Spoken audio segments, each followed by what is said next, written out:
Selamat pagi jemaat sekalian. Apa kabar semuanya? Puji Tuhan. Ya, di rumah apa kabar semuanya? Ya, harap semuanya baik-baik juga. Puji Tuhan. Oke, mari kita berdoa dulu. Bapa di sorga, kami hari ini berkumpul berjemaat di tempat ini. Kami sangat bersyukur atas kasih-Mu kepada kami, sehingga kami dalam keadaan baik Tuhan. Dan ada sebagian dari saudara kami yang sakit di rumah sakit, Tuhan kiranya menolong mereka Tuhan. Menguatkan, menyembuhkan. Yang di rumah juga Tuhan. Dan kami yang sudah berkumpul di sini, baik pun yang di rumah atau dimanapun juga, yang mengikutinya melalui teknologi. Tuhan, kiranya kami bisa mempelajari firman-Mu dengan sebaik-baiknya. Dan itu akan menguatkan kami semuanya. Kami berdoa, mohon kasih karunia-Mu. Dalam nama Tuhan Yesus Kristus, kami berdoa. Amin. Silakan duduk jemaat sekalian. Mari kita membaca Alkitab kita di 1 Timotius. Kita buka 1 Timotius. Kita akan membaca 1 Timotius pasal yang keempat. 1 Timotius pasal yang keempat. Ayat 1 sampai 5. 1 Timotius pasal 4 ayat 1 sampai 5. Kita baca bersama-sama. 1, 2, 3. Tetapi Roh dengan tegas mengatakan bahwa di waktu-waktu kemudian ada orang yang akan murtad lalu mengikuti roh-roh penyesat dan ajaran setan-setan oleh tipu daya pendusta-pendusta yang hati nuraninya memakai cap mereka. Mereka itu melarang orang kawin, melarang orang makan makanan yang diciptakan Allah, supaya dengan pengucapan syukur dimakan oleh orang yang percaya dan yang telah mengenal kebenaran. Karena semua yang diciptakan Allah itu baik, dan satu pun tidak ada yang haram, jika diterima dengan ucapan syukur, sebab semuanya itu dikuduskan oleh firman dan doa. Ya. Oke, jadi sebenarnya yang saya mau tekankan pada hari ini adalah yang di ayat 1. Yaitu katanya Rasul Paulus menerima dari Roh Kudus, ya, yang dengan tegas mengatakan, memberitahukan bahwa di waktu-waktu kemudian, masih jauh, ya mungkin sampai kepada zaman kita. Di waktu-waktu kemudian ada orang yang akan murtad lalu mengikuti roh-roh penyesat dan ajaran setan-setan. Nah, saudara yang saya kasih dalam Tuhan Yesus Kristus, di hari-hari kemudian, ini Rasul Paulus zaman dia mendapat pewahyuan dari Roh bahwa masih jauh ke depan akan ada orang yang murtad. Nah, menarik sekali kata murtad di sini. Kata murtad di sini di bahasa aslinya adalah apostesontai. Saya heran kenapa bahasa Indonesia menerjemahkannya dengan satu kata saja, murtad, ya. Padahal di bahasa Inggris di King James Version diterjemahkannya adalah depart from faith, ya. Artinya berpisah atau mengundurkan diri dari iman. Berpisah atau meninggalkan iman. Depart from faith, ya. Jadi mundur dari iman. Nah, berarti ya, ini adalah orang yang sudah beriman. Orang yang sudah beriman. Ya, kalau dia belum beriman nggak bisa tinggalkan iman. Artinya orang yang sudah beriman, ya, di hari-hari kemudian akan terjadi di mana orang, ya, meninggalkan imannya dan mengikuti ajaran setan-setan, ya, yang penuh dengan tipu daya. Di sini, jadi meninggalkan iman, meninggalkan iman yang benar, ya, mengikuti ajaran setan-setan dengan penuh tipu muslihat segala macam. Nah, jemaat yang saya kasih dalam Tuhan Yesus Kristus, banyak orang bertanya, bagaimana ini ya? Akhir zaman segala sesuatu makin sulit, ya, makin sulit sebenarnya. Mungkin ya secara ekonomi baik ya. Bahkan ada banyak pengkhotbah zaman dulu berkata bahwa Amerika pada abad 1920 itu masih dalam kesusahan ekonomi dan rakyatnya banyak. Di dalam kesusahan itulah mereka mencari Tuhan. Di dalam kesusahan itulah orang mau dekat kepada Tuhan, berharap kepada Tuhan, memohon kepada Tuhan. Nah, biasanya setelah ekonomi baik, ya, everything fine, segala sesuatu jadi jauh lebih gampang, lebih enak segala macam, ya orang lebih lupa kepada Tuhan. Lupa kepada Tuhan. Nah, ini dia. Nah, apa yang kita bahas pada hari ini, yaitu yang Rasul Paulus ingatkan pada hari-hari kemudian. Akan ada banyak orang yang murtad, meninggalkan iman, depart from faith. Ya, meninggalkan iman. Nah, kenapa bisa demikian? Terlebih sekarang. Saya katakan, kenapa bisa terlebih sekarang? Sekarang ini adalah zaman yang paling istimewa. Ini 10-20 tahun terakhir ini ya, sebenarnya dikatakan sejak ditemukannya handphone, ya, segalanya berubah. Memang ditemukannya komputer yang awal, dulu IBM, Apple, ya masih begitu sederhana. Saya ingat tahun 80-an, 90-an awal, ya, saya pertama kali beli komputer. Ya. Itu hanya untuk sangat sederhana, pakai DOS, dulu pakai DOS. Ya. Nah, Stephen Andrew masih kecil, ya hanya main dikduk itu, main yang kata lompat-lompat segala macam begitu. Ya. Nah, ini berkembang dan sekarang ya sampailah kepada zaman handphone. Ya.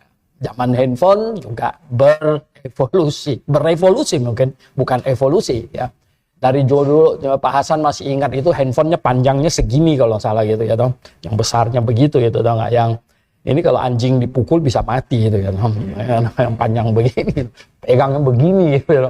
Nah, zaman saya masih kerja jadi sales itu dulu masih pakai pager. Ya. Pager hanya bunyi tit gitu. Oh, kita mesti cari telepon pulang kantor. Ada apa Pak? Ada apa? Oh, begini. Jadi itu hanya untuk kasih sinyal tit ada panggilan gitu. Nah, sekarang muncul ya dari handphone makin kecil, dari yang Nokia dulu itu ya Nokia, akhirnya sekarang jadi apa? Android smartphone. Wow. Nah, itu ya telah melenyapkan banyak hal. Yang paling duluan tutup tukang itu cetak foto ya. Cetak foto dulu ya, satu persatu tutup segala macam. Sekarang ya, mall-mall pada tutup. Toko buku Gunung Agung barusan tutup. Tutup Gunung Agung, nggak ada orang pergi beli buku lagi di situ ya. Nah, sekarang banyak ini ya. Ini terjadi perubahan, masyarakat dunia berubah, manusia berubah ini ya. Behavior, kehidupan tingkah laku manusia berubah. Dan ya, informasi, luar biasa ini informasi. Ini toko buku tutup nih, Gunung Agung. Saya baru bilang sama Stephen, saya bilang, ini nggak lama lagi nggak ada orang pergi baca buku di perpustakaan. Nah, ya kenapa? Ya sekarang tinggal di Google. Apa-apa tanya Google, betul nggak? Kita tanya Google, ya, Google kasih jawab semuanya. Ya. Apa saja tanya Google, jawab, ya, semuanya. Nah, jadi ini teknologi ini makin hilang. Dan ini menyebabkan apa? Menyebabkan berlimpahnya sampai overload informasi. Ya. Mau tahu apa saja sekarang, overload informasi. Nah, karena overload informasi inilah ya, Anda kira cuman kita yang bisa memanfaatkan teknologi, iblis bodoh? Enggak, ya. Dia pinter. Dia pinter. Kita bisa memberitakan Injil pakai teknologi di YouTube segala macam. Apa iblis tidak bisa? Oh, dia juga pinter, dia tahu itu semuanya itu. Nah, oleh sebab itu, saudara yang saya kasih dalam Tuhan, kita bicara tentang murtad sekarang ini, tentang murtad. Kenapa saya berkata bahwa ini zaman di mana orang bisa meninggalkan iman yang benar. Ya, orang bisa meninggalkan iman yang benar, kemungkinannya lebih besar. Ya, lebih persentase meninggalkan iman yang benar ini bisa lebih gampang terjadi sekarang. Kenapa? Nah, ini teknologi. Nah, nomor satu, faktor pertama teknologi. Menyuguhkan kepada kita berlimpah informasi. Dan karena berlimpah informasi inilah, maka iblis memanfaatkannya. Iblis memanfaatkan. Faktor yang kedua, tahu apa? Yaitu agama. Sekarang kan muncul agama. Iman lah, kita bilang gini ya. Kepercayaan. Kalau bicara agama, sangat legalistik. Ya, agama yang legal. Gitu ya. Tapi kalau kita bicara iman ya. Karena sekarang di Eropa, banyak orang itu tidak beragama. Dan mereka meng-announce dirinya, mengumumkan dirinya agnostik. Ya, gimana ya? Ya kami percaya ada Tuhan. Ya, tapi ya, Tuhan yang mereka sendiri bayangkan, mereka ciptakan. Jadi bukan yang sesuai dengan apa yang dikatakan oleh Alkitab. Begitu. Banyak ya. Jadi akhirnya ya, manusia berpikir bahwa dia bisa, kalau zaman dulu, filsafat itu artinya kita berpikir ya, para filsuf-filsuf ya. Para filsuf-filsuf mereka mencoba untuk mendefinisikan tentang kehidupan. Ya padahal ini sesuatu yang sangat sulit. Kenapa? Karena dia belum berakhir hidupnya, dia tidak tahu sebenarnya. Kalau pengajaran moral gitu ya, pengajaran moral, Konghucu itu pengajar moral, filsuf ya. Filsuf, pengajar moral. Oke, ya toh, mesti begini, begitu, begini. Tapi kadang-kadang ada banyak filsuf sudah mulai menyentuh masalah destiny of life. Akhir hidup. Ini filsuf mulai bicara akhir hidup. Begini, begitu. Nah, ada banyak filsuf yang coba-coba mendefinisikan akhir hidup, sesudah mati, dan lain sebagainya. Di luar Alkitab. Tidak mungkin bisa benar. Itu kan hasil pemikiran. Dari mana dia bisa tahu? Tidak mungkin bisa tahu. Nah, saudara yang saya kasih dalam Tuhan. Kalau model Konghucu, dia agak strict. Ya. Konghucu itu ya, dia hanya mengajarkan moral. Dia filsuf yang mengajarkan moral. Tahu nggak? Ketika murid-muridnya tanya dia tentang sesudah mati nanti bagaimana? Konghucu jawab apa? Dia bilang, urusan yang hidup saya nggak selesai dipikirkan. Bagaimana mau pikirkan yang sesudah mati? Ya masuk akal juga gitu ya. Bagaimana dia bisa tahu yang sesudah mati? Yang urusan hidup sehari-hari aja nggak selesai-selesai katanya dipikirkannya gitu loh. Jujur dia nggak tahu yang sesudah mati itu gimana. Nah, saudara yang saya kasih dalam Tuhan, munculnya banyak iman, agama.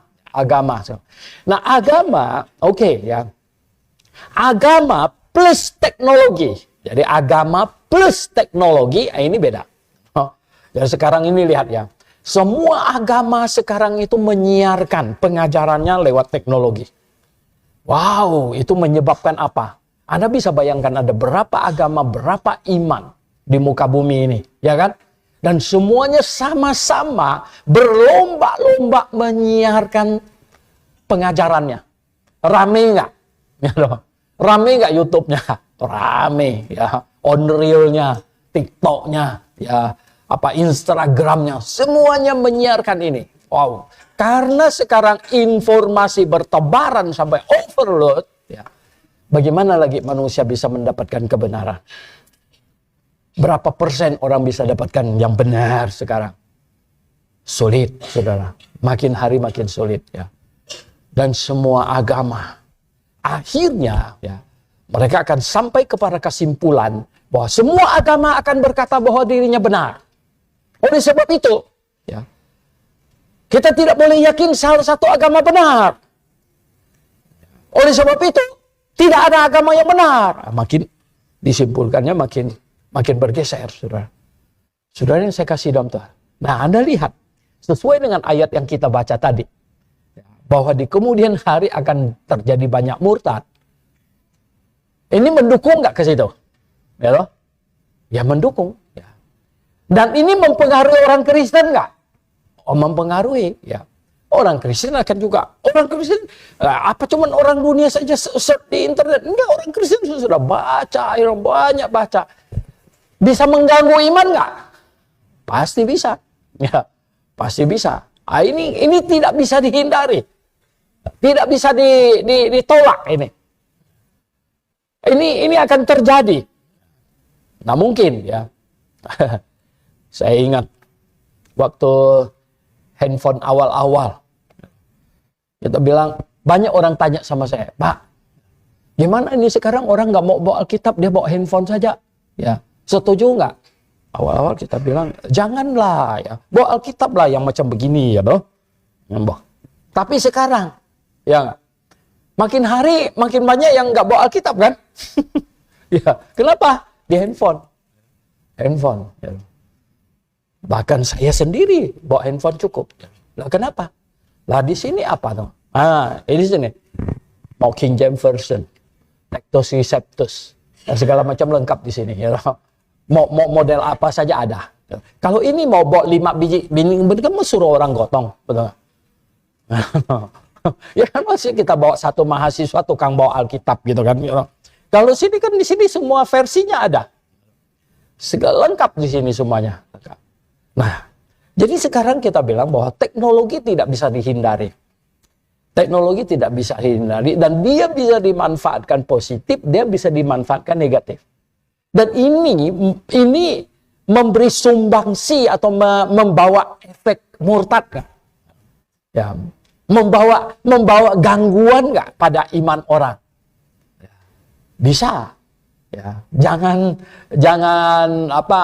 naif gitu ya. Ini bisa punya. Jadi ada banyak agama di muka bumi ini, banyak agama. Ya, sekarang ini lomba-lomba. Ya, saya lihat ada satu tulisan katanya ya. Nah sekarang katanya agama yang banyak salah sekarang mulai nggak bisa. Sekarang ini gini ya. Kalau kau tulis apa-apa di Indonesia ini, ya loh, di Indonesia kau tulis apa-apa yang negatif terhadap satu agama tertentu, sebentar lagi mungkin polisi datang tangkap kamu. Wah, undang-undang ITE dan lain sebagainya, ya toh. Tetapi kalau itu dipostkan dari Amerika, mau tangkap siapa? Ya nggak? Dipostkannya bukan dari Indonesia nih. Dipostkannya dari Kuba, gitu. Dipostkannya dari Soviet, dari Rusia sana. Dipostkannya. Lu mau tangkap siapa? Ya kan? Nggak bisa. Dipostkan dari Jakarta. Ini gawat. Sebentar lagi ya toh. Kamu bisa dibawa. Bisa di-chart. Undang-undang ini, penistaan agama, ITE, dan lain sebagainya. Lah kalau dipostkan dari Cina, dipostkan dari Korea Utara, mau tangkap siapa? Ya loh. Nggak bisa. Nah akhirnya, ya semua agama akan menutupi juga kekurangannya, kejelekannya. Dan argumentasi akhirnya begitu banyak. Tumpang tindih. Yang satu menyerang, yang satu menangkis segala macam. Rame nggak? Rame. Anda sudah lihat kan? Sudah menyaksikan kan? Rame kan? Nah kalau sudah macam begitu, ada yang menyerang, ada yang membela segala macam. Mana yang benar? Mana yang benar? Wow, sekarang masih ada orang begini. Kita lihat, ya toh, websitenya tuh official nggak? Dari mana ya? Atau itu abal-abal punya dan lain sebagainya. Wah, makin lama ini makin sulit. Ya, makin lama makin sulit. Nah, saudara yang saya kasih dalam Tuhan Yesus Kristus. Ya. Apa yang Rasul Paulus omongkan di hari-hari kemudian, di akhir zaman ini, akan banyak orang meninggalkan iman, murtad. Ini makin dapat terjadi, makin situasinya mengarah ke situ. Didorong oleh nomor satu teknologi, informasi.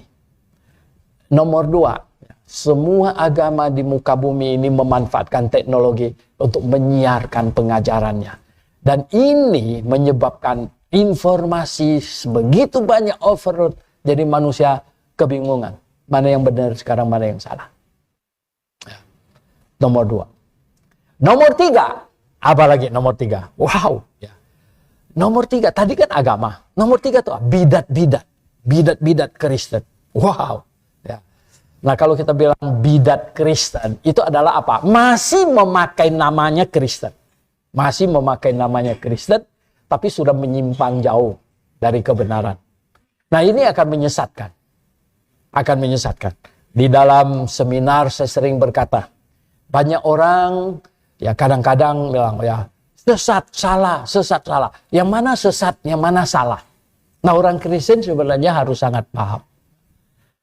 Tanya sama saya, wah gerejanya tidak pakai lagu himne, pakai lagu kontemporer. Ini salah apa? Sesat? Enggak lah, saya bilang. Ini belum sesat. Ya, belum sesat. Nah apa beda sesat dengan salah? Apa beda sesat dengan salah? Kalau salah, kesalahan yang sudah bisa menyebabkan orang yang ikut tidak ke surga melainkan ke neraka, ini namanya sesat. Oke? Ya, jadi Anda gampang kok mendefinisikannya. Jadi kesalahan, ada banyak kekristenan yang salah ya. Salah tetapi ya salah kalau tidak menyebabkan orang ke neraka. Salah. Ya. Kita bilang apa? Ya wanita menurut Alkitab tidak boleh jadi gembala. Oh, tapi ada banyak gereja yang ya gembalanya wanita. Ini salah apa sesat? Ini salah.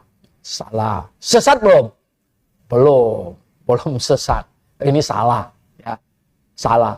Tapi kalau mengajarkan ya, masuk surga tidak cukup hanya percaya Tuhan Yesus.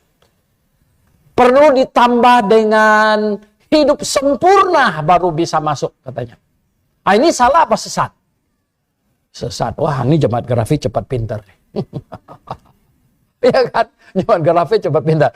Jadi, kalau ya, ini kan gini ya, dibaptis bukan pakai diselam, dimasukkan ke dalam air. Tapi ditetes-tetesin, dipakai percik. Ini salah atau sesat? Salah. Belum sesat. Oke. Tapi katanya apa?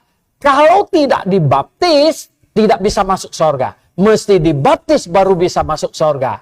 Ini salah atau sesat? Pinter, ini jemaat grafik pinter sekali. Jadi, oke kan? Jadi sekarang tahu kan? Jadi mana sesat, mana salah. Wah bayangkan ya loh. Ini di Jakarta, bahkan di dunia nih, tidak banyak yang seperti jemaat grafik. Tidak banyak. Nah, selain itu, seringkali saya seminar kasih tahu ya, bahwa ada banyak kekristenan. Anda bisa bayangkan. Lebih dari 45.000. Coba kamu buka di Google saja ya, denominasi Christian. Ya, buka di situ ya. 45,000 ya, 45,000 more. Waduh. Banyak 45.000 denominasi. Kamu bisa bayangkan. Rame nggak? Rame sekali. Nah, jadi gini. Ini mana salah, mana sesat. Ya, dari 45.000 ini, mana salah, mana sesat. Ini, maka itu saya selalu berkata apa? Doktrin keselamatan ini super penting. Karena untuk menilai salah atau sesat, itu di doktrin keselamatan. Di doktrin keselamatan. Nah, selain itu, kita bisa lihat. Terkategorikan sebenarnya dua. Walaupun 45.000 lebih. Tapi sebenarnya bisa dikategorikan dua. Jadi gereja-gereja yang keluar dari Alkitab. Keluar dari Alkitab. Keluar dari Alkitab itu apa? Keluar Alkitab itu artinya, ya, punya extra biblical authority, punya otoritas di luar Alkitab, extra biblical, extra Alkitab. Jadi di luar Alkitab dia ada sesuatu lagi yang lain. Nah, jadi ada gereja yang tambahkan Alkitab, tambah apa? tambah deuterokanonika. Deutero itu bahasa Yunani, deutero itu artinya dua. Ya, kedua. Kanonika, ya, jadi kanon yang kedua. Deuterokanonika itu artinya kanon kedua. Nah itu mereka taruh di antara Maleaki dan Matius. Ada kitab Makabe, ya, kitab Tobit, Yudit, Esther, tambahan, Daniel pasal yang 13 dan lain sebagainya. Kurang lebih ada 12 kitab. Dan ya ada tambahan selain itu, ada tambahan tradisi. Ya, tradisi. Nah ada gereja, kalian tahu ada gereja yang berdoa untuk orang yang sudah mati. Yang orang sudah mati didoakan. Nah kita bilang, lah udah mati kan sudah final. Boleh didoakan apa lagi? Supaya dari purgatori bisa keluar lagi masuk surga. Kita bilang nggak bisa. Nah mereka tanya, dasarnya di mana? Ternyata dasarnya ada di kitab Deuterokanonika itu. Oh di situ, ya loh. Nah itu jadi Anda tahu ya, kenapa bisa ada praktek yang berbeda macam begitu. Nah tambah lagi, selain ada Deuterokanonika, tambah tradisi. Nah ada gereja yang apa? Tradisinya setingkat sama Alkitab. Ya, punya sama otoritasnya dengan Alkitab, tradisi. Oke, kita tanya, loh, ada pemimpin gereja saya tanya, nah gereja kalian kok ada imamnya lagi? Ada imam, dari mana datangnya imam? Di perjanjian lama saja, selain keturunan Harun itu tidak boleh ada orang jadi imam. Nah, kalian punya dari mana datangnya imam? Itu keturunan siapa? Nah, mereka berkilat lagi apa? Itu tradisi gereja, dimulai oleh bapak gereja anu, bapak gereja itu. Wih, nah jadi tradisi. Deuterokanonika, tradisi. Nah, ada tambahannya apa lagi dong? Tambahan ini. Dekret pemimpin. Kalau di Islam namanya fatwa. Jadi mereka bisa mengeluarkan apa? Fatwa. Nah, ini Kristen ada nggak? Oh ada. Ya, ada denominasi Kristen yang pemimpinnya punya wewenang keluarkan fatwa. Dekret gitu loh. Itu setingkat dengan Alkitab. Setingkat dengan Alkitab. Nah, ini yang tertulis. Ada yang terima wahyu tambahan lagi. Terima wahyu tambahan. Terima wahyu tambahan apa? Ada ini ya. Ada gereja yang nabinya terima wahyu lalu dituliskan. Akhirnya menjadi kitab Mormon. Wow, ini kitab Mormonnya itu sejajar dengan Alkitab. Jadi ini extra biblical authority. Extra biblical. Ada lagi yang percaya apa? Jadi hari ini kita ribut sama orang dari gereja yang hari Sabtu. Ya katanya, wah hari Sabat itu hari Sabtu Pak, bukan hari Minggu. Oh saya bilang sebenarnya kami nggak ada sabat-sabatan lagi. Gitu. Kita sudah berpindah dari ibadah simbolistik, ritualistik perjanjian lama ke sekarang hakikat. Oh nggak bisa katanya. Kalau kita telusuri ujung-ujungnya, dari mana dia bisa menekankan hari Sabat begitu keras dan begitu antusias sekali. Ternyata ada pemimpinnya, seorang wanita, mendapat penglihatan. Nah penglihatannya itu adalah 10 hukum turun dari sorga. Yang hukum 1, 2, 3 yang dia bangun. 10 hukum turun dan hukum keempat itu bersinar-sinar. Katanya. Hukum keempat hukum apa? Kuduskan hari Sabat, datang dari situ gitu ya. Nah, macam-macam lagi. Jadi begini. Nah, jemaat yang saya kasih dalam Tuhan Yesus, akhirnya tahu nggak? Ada ini dari 45.000 denominasi itu kita kategorikan. Ada yang punya extra biblical authority. Ini sudah pasti salah. Sudah pasti salah. Ya, itu kenapa? Karena kalau Alkitab saja firman Tuhan, kamu ini ada kitab lain, ada sesuatu yang lain lagi gitu. Jadi mereka tidak pada iman Alkitab satu-satunya firman Tuhan. Ada yang lain lagi. Nah, seringkali mereka mau ajak kita ngomong, wah Pak Suhento, itu orang Kristen harus taat hukum kan? Hukum-hukum yang utama itu apa? Dan saya bilang gini, kita nggak bicara hukum dulu, kita bicara kamu percaya nggak Alkitab satu-satunya firman Tuhan? Dia mulai pusing gitu ya di situ ya. Karena apa? Sekarang kalau kita mau bicara doktrin, kita bicara dulu meterannya, diukurnya pakai apa? Kalau kau ukur pakai ini 66 kitab dengan diukur pakai 70 lebih kitab, ya itu kan beda. Hasilnya pasti akan beda. Kalau kau ukur pengajaran pakai ini atau diukur pengajaran perlu tambah mimpi segala macam, itu kan hasilnya akan beda. Ya. Pasti hasilnya beda. Nah, jadi bagaimana kita mau bicara isi pengajarannya kalau alat ukurnya belum disepakatin dengan baik. Ya, makanya kita sepakatin dulu alat ukurnya. Ini satu-satunya firman Tuhan atau bukan? Nah, biasanya mereka udah mulai, dia takut kejebak gitu. Kejebak. Kenapa tau nggak? Biasanya kalau yang agak ceroboh, di depannya kita bilang, kamu percaya Alkitab satu-satunya firman Tuhan atau bukan? Satu-satunya dong. Dia pakai dong gitu ya. Nah, kita pegang dongnya gitu ya. Terus kita nanti ngomong, dongnya mulai goyang. Gitu. Kita bilang, nah kan gitu. Itu biasanya begitu. Tapi agak pinter punya, kalau kita tanya begitu, dia udah mulai hati-hati gitu ya. Dia mulai hati-hati. Nah, saudara yang saya kasih dalam Tuhan, ya. Selain tadi yang keluar dari Alkitab, ada ekstra tambahan, bahkan ya, yang hanya percaya 66 kitab ini, hanya percaya 66 kitab ini, itu pun masih bisa salah. Salah penafsiran. Ya, salah penafsiran. Yang tadi itu menafsirkan masuk surga selain percaya Tuhan Yesus harus ditambah dengan baptisan. Masuk surga selain percaya Tuhan Yesus harus hidup sempurna baru bisa masuk. Yang nggak masuk kenapa? Yang nggak sempurna, betul nggak? Jadi masuk surga katanya. Yang paling banyak sekarang ini kesalahan yang paling banyak tuh masuk surga selain percaya Tuhan Yesus harus mempunyai kesaksian hidup yang baik. Akhirnya ujung-ujung ditanya, kesaksian kamu sudah baik belum? Malu-malu jawabnya apa? Belum sih. Kalau gitu nggak masuk kamu. Makanya banyak orang Kristen kalau ditanya dengan tegas, kalau hari ini, saat ini, detik ini juga kau mati, masuk surga nggak? Dia mulai timbang-timbang hidupnya tidak begitu baik, gitu kan?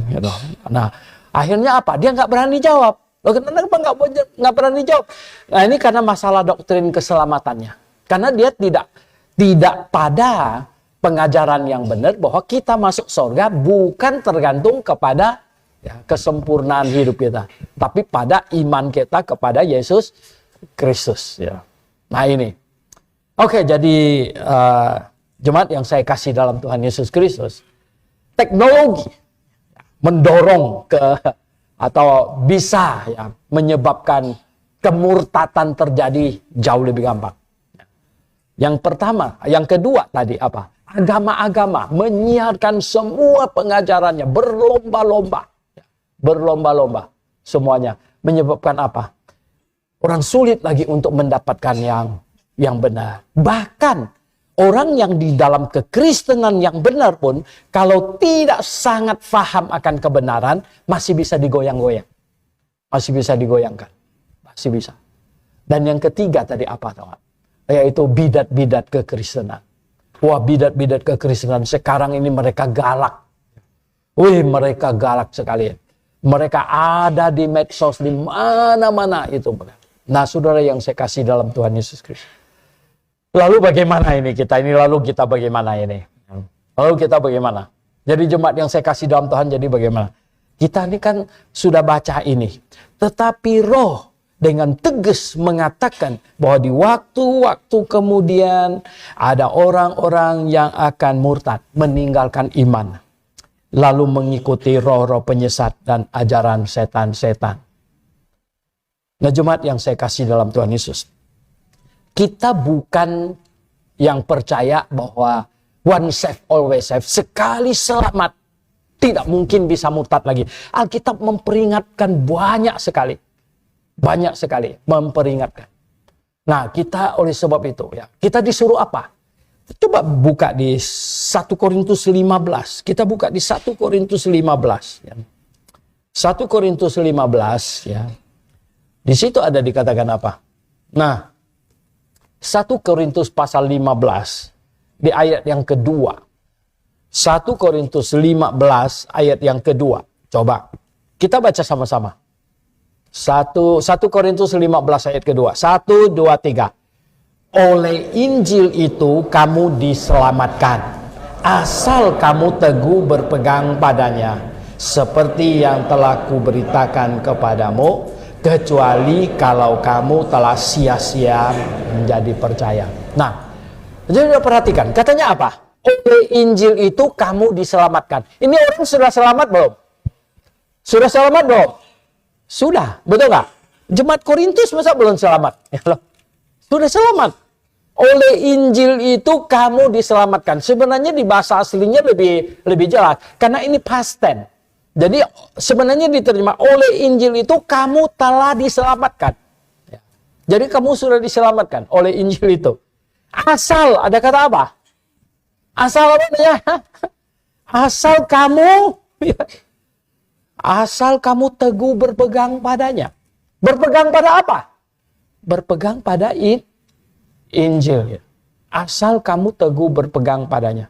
Jelas sekali. Jelas sekali. Nah, di Yakobus, coba buka Yakobus pasal terakhir. Yakobus pasal terakhir. Yakobus pasal terakhir ya. Di pasal 5, Yakobus pasal terakhir itu pasal 5. Ayat 19-20. Yakobus pasal 5 ayat 19-20. Itu omong apa kan ya? Ya. Saudara-saudaraku, jika ada di antara kamu yang menyimpang dari kebenaran. Ini bukan jatuh dalam dosa berzina atau ya bohong segala macam. Tapi apa katanya apa? Menyimpang dari kebenaran. Ini doktrinal. Menyimpang dari kebenaran. Dan ada seorang yang membuat dia berbalik. Ya. Ini mau menyimpang dari kebenaran nih. Ya. Mulai ikut pengajaran yang agak ngawur ini. Gitu loh. Ya. Mulai ikut pengajaran yang mulai ngawur. Jadi, dan ada seorang yang membuat dia berbalik. Gitu. Ketahuilah bahwa barang siapa membuat orang berdosa. Orang berdosa maksudnya yang menyimpang dari kebenaran itu. Ya. Berbalik dari jalannya yang sesat. Ia akan menyelamatkan jiwa orang itu dari maut dan menutupi banyak dosa. Ya. Dan kita kan sudah mengerti. Kalau orang yang sudah diselamatkan, jatuh dalam dosa berbohong, mati masih masuk surga nggak? Masih. Tapi kalau ini katanya, ini apa dia? Kesalahannya apa? Ini bukan dosa, ini menyimpang dari kebenaran. Menyimpang dari kebenaran. Ini berbeda. Ini bukan jatuh dalam dosa, mencuri, bohong, dan lain sebagainya. Tapi ini menyimpang dari kebenaran. Nah, saudara yang saya kasih dalam Tuhan. Itulah sebabnya. Ya, supaya kita tidak sampai seperti dinubuatkan oleh Rasul Paulus. Menjadi orang yang murtad di akhir zaman, meninggalkan iman di sini, yang tadi kita baca awal itu, 1 Timotius pasal 4 itu, kita tidak meninggalkan iman. Lalu apa yang harus kita lakukan? Apa yang harus kita lakukan? Tidak bisa tidak. Nomor 1, harus sangat mengerti. Mengerti akan kebenaran. Kalau kita mengerti kebenaran, kebaikannya bukan hanya untuk diri kita saja. Kebaikannya katanya, tadi di Yakobus bilang apa? Bisa menolong orang lain. Kamu melihat saudara, dia sudah mulai mau menyimpang. Nah, kita bisa membuat dia balik. Kamu menyelamatkan jiwanya. Gitu loh. Saudara yang saya kasih dalam Tuhan. Kenapa? Tahu nggak? Biasanya yang menyimpang itu tidak segera. Tidak segera, biasanya dikit-dikit gitu ya. Kan kelihatan dikit-dikit. Nah, saudara yang saya kasih dalam, dosa apa sebenarnya di dalam Alkitab? Yang Alkitab bilang apa? Tidak ada lagi korban untuk menghapusnya. Tidak ada lagi. Tidak bisa dihapus lagi. Dosa apa tuh? Hah? Coba baca di Ibrani pasal 10. Ya, ada di situ. Ya. Dosa apa? Ibrani pasal 10. Di ayat yang ke-29. Di ayat 29. Di ayat 29 ini ada dosa, ini sangat bahaya dosa ini. Dosa apa? Ayat 29. Jika ada orang yang menolak hukum Musa, ya ayat 28 ya. Jika ada orang yang menolak hukum Musa, ia dihukum mati tanpa belas kasihan oleh keterangan 2 atau 3 orang saksi. Betapa ayat 29, betapa lebih beratnya hukuman yang harus dijatuhkan atas dia. Yang apa katanya? Nomor 1, menginjak-injak anak Allah. Anak Allah diinjak-injak. Ya. Menginjak-injak anak Allah. Terus apa lagi katanya? Yang apa? Menganggap najis darah perjanjian yang menguduskannya. Menganggap najis darah perjanjian yang menguduskannya. Dan 3, apa di sini katanya? Yang 3 itu apa? Dan yang menghina roh kasih karunia. Wih, menginjak-injak anak Allah, menganggap najis, ya, menganggap darah perjanjian yang menguduskannya, menganggap najis, dan menghina roh kasih karunia. Ini tidak ada obat. Tidak ada obat. Inilah yang dikatakan di ayat 26-nya, di atasnya di ayat 26-nya. Dikatakan apa? Ayat 26-nya, coba lihat. Ayat 26 bilang apa? Sebab jika kita sengaja berbuat dosa, ya, sesudah memperoleh pengetahuan tentang kebenaran, maka tidak ada lagi korban untuk menghapuskan dosa itu. Weh. Ya. Tidak ada lagi korban untuk menghapusnya. Oh, ini bukan saya yang ngancam-ngancam loh. Ya, saya hanya membacakannya loh. Ya, saya hanya membacakannya. Jika kita sengaja berbuat dosa sesudah memperoleh pengetahuan tentang kebenaran, maka tidak ada lagi korban untuk menghapus dosa itu. Dosa apa? Kalau dosa bohong, nggak ada satupun yang masuk. Kalau dosa berzina, nggak ada laki-laki yang masuk surga.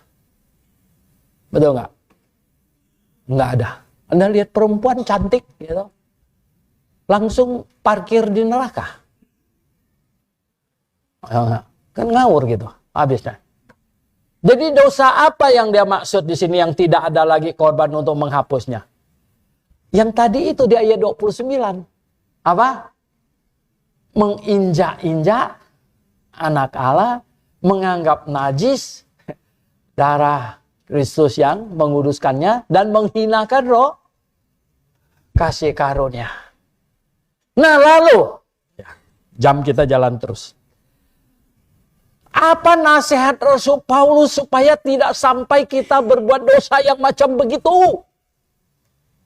Apa nasihatnya? Tahu tidak? Kita baca lagi satu ayat di atasnya. Ayat 25. Sebenarnya ini kan ditulis. Ayat 25 bilang apa? Janganlah kita menjauhkan diri dari pertemuan-pertemuan ibadah kita. Sebenarnya kata ibadah itu tidak ada. Itu ditambahkan LAI. Janganlah kita menjauhkan diri dari apa? Pertemuan-pertemuan kita. Tetapi marilah kita saling menasehati, saling mengingatkan, saling menasehati, saling mengingatkan. Semakin giat melakukannya, dan semakin giat melakukan menjelang hari Tuhan yang mendekat. Jadi, supaya tidak sampai melakukan dosa yang tidak ada lagi korban untuk menghapusnya, yaitu menginjak-injak anak Allah, ya, menganggap najis darah perjanjian baru yang menguduskannya, dan menghinakan roh kasih karunia, maka janganlah menjauhkan diri dari pertemuan jemaat sebenarnya. Ya. Malah katanya kita harus semakin giat untuk melakukannya. Karena dengan kita semakin giat melakukannya, kita bisa saling mengingatkan satu dengan yang lain. Amin. Kita saling mengingatkan satu dengan yang lain. Saling mengingatkan. Saling peduli. Saling peduli. Betul nggak? Harus saling peduli. Kenapa? Oh, lebih-lebih lagi sebagai gembala. Lebih-lebih lagi sebagai gembala. Sebagai hamba Tuhan. Coba baca di kitab Ibrani. Pasal 13. Pasal 13. Tahu nggak? Pasal 13. Ya. Pasal 13 ayat 17. Cuma ayat 17 ngomong apa? Pasal 13 ayat 17. Coba kita baca sama-sama. 1, 2, 3. Taatilah pemimpin-pemimpinmu dan tunduklah kepada mereka, sebab mereka berjaga-jaga atas jiwamu sebagai apa? Orang yang harus bertanggung jawab atasnya, ya. Dengan jalan itu mereka akan melakukannya dengan gembira, bukan dengan keluh kesah, sebab hal itu tidak akan membawa keuntungannya bagimu. Ya. Aduh. Capek deh kalau nasihatin orang dia nggak mau dengar, betul nggak? Capek deh, akhirnya nggak mau nasihat deh. Nggak mau nasihat lagi, akhirnya apa? Hilang. Padahal kan katanya apa? Saya selalu ingatkan, ini mahasiswa masih banyak nih. Kemarin ini nanti akan ditabiskan. Saya bilang kalau kamu ditabiskan, kamu tahu nggak tanggung jawab itu jabatan?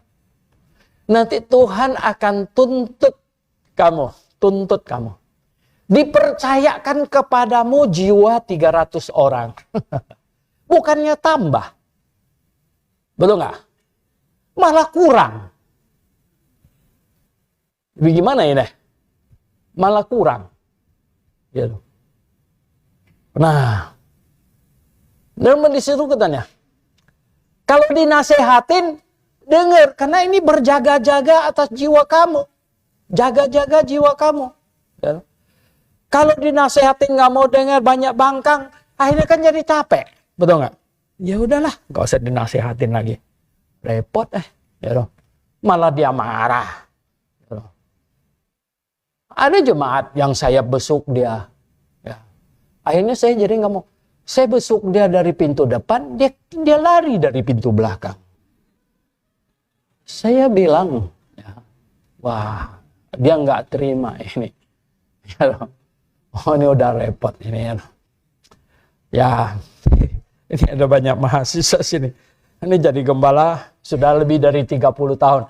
Grafe saja ulang tahun ke-28 dulu di GKJ. Saya pernah besuk jemaat, no. Saya sampai di rumahnya, dia lagi duduk kerjain sesuatu. Saya lihat apa? Saya lihat ada asap keluar dari samping kepalanya. Wah, dia lagi rokok ini ya. Kalau saya langsung panggil dia shock.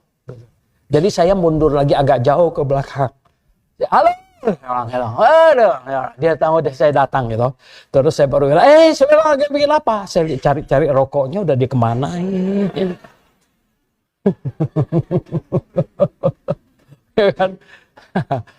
Ya, sebenarnya ya kita ini sampai begitu lembutnya, takut dia tersinggung nanti nggak mau datang lagi, betul nggak? Dulu sekali saya penuh ya mengenai ini orang dia majelis, kali ini gereja yang lama saya. Kami ibu-ibu ramai pergi besuk dia ke rumahnya. Saya bawa mobil sampai di sana. Dia lagi di taman nih, lagi main, lagi ini kerja di taman. Wah, kami pergilah ke rumahnya di sana, ngobrol, tahu nggak? Lagi ngobrol, ya toh. Ini majelis ini, gitu. Anaknya yang 3 tahun kucuk-kucuk masuk bawa rokoknya. Pak, ini ketinggalan di luar. Kami pura-pura gak berani lihat. Ya anak umur 3 tahun mau disalahin, betul nggak? Dia kan baik hati tuh, ya tuh.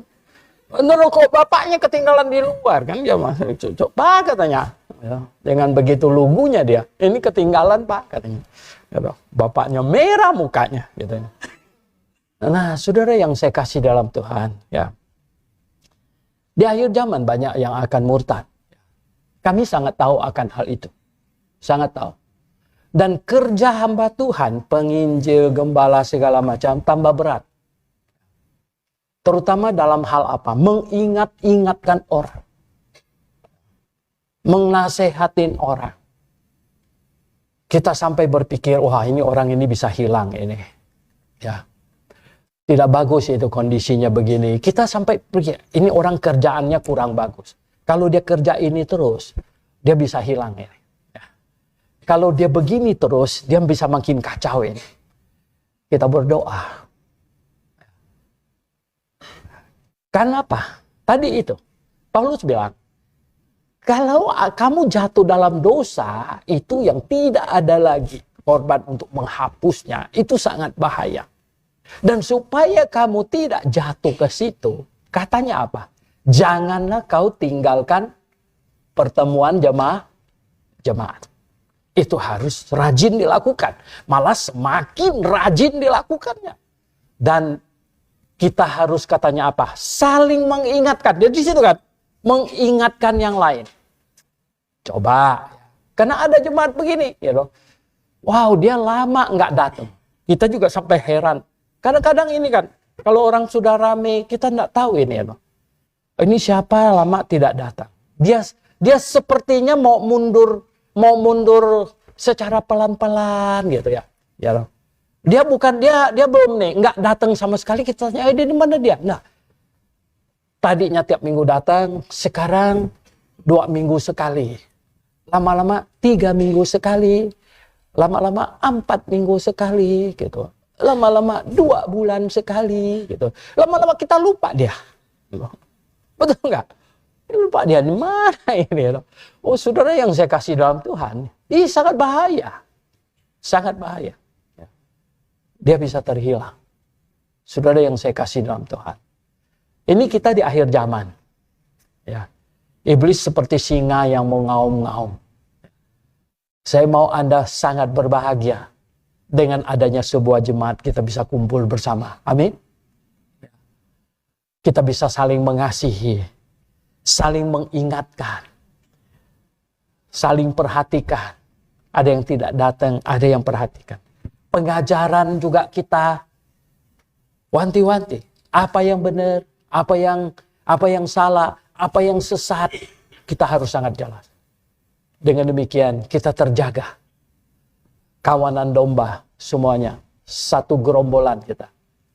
Milik Tuhan, terjaga sampai bunyi sangkakala. Amin. Oke, kita berdoa.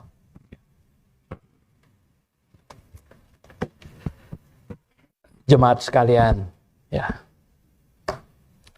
Sungguh, ya, saya kasih tahu. Ya. Kami ini sangat beban hati. Kalau lihat jemaat makin jauh, makin jarang datang. Kita sangat ini ya. Nah, jemaat yang lain yang lebih dewasa harus saling membantu. Harus saling mengingatkan. Telepon, ingatkan, dan lain sebagainya. Karena itu saudara kita. Kita tidak mau dia pelan-pelan terhilang. Ya. Dan akhirnya, zaman sekarang, dia pindah rumah lah, nomor handphonenya nggak ada lah, sudah ubah lah. Akhirnya kita nggak dapet dia lagi. Kita tidak tahu dia di mana. Nggak bisa ketemu dia. Nomor HP-nya sudah ganti dan lain sebagainya. Bagaimana kita cari dia lagi? Tidak ada. Dan dia bisa hilang, saudara. Bapa di sorga, tolong kami semua anak-anak-Mu. Kami tahu Tuhan, firman-Mu mengingatkan kami. Akan ada banyak terjadi murtad. ketika keadaan semakin buruk, ketika kesesatan semakin dahsyat. Tuhan, tolong kami. Dan Tuhan, berikan kami juga hati yang peduli pada orang lain. Tuhan, pimpin kami semuanya. Terpujilah nama-Mu. Dalam nama Tuhan Yesus Kristus, kami berdoa. Amin.